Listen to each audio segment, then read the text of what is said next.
On this week's Tech Tip Tuesday, we're going to talk about some thrust bearings on the old crankshaft. What that means, what's it doing, and how to take a look at it. So here we took this, this is the main journal, and you can see that there's some grooves in this one, and you can see all the Babbitt metal's gone off the top there.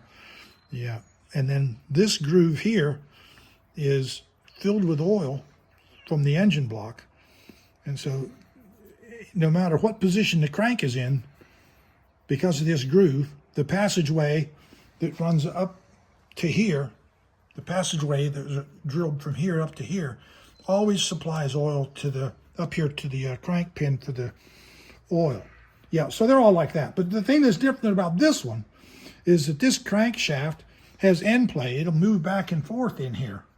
And what limits that and controls that is this right here. These two surfaces right here on this particular bearing, and it sits in here, and that controls and limits the end play move back and forth this way on the crankshaft.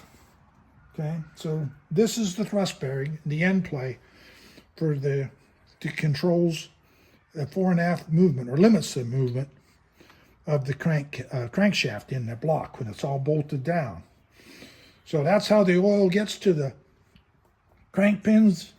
That's where the oil comes from. It comes from this groove that runs in there, supplies the passageway, and this is the thrust control device for the crankshaft.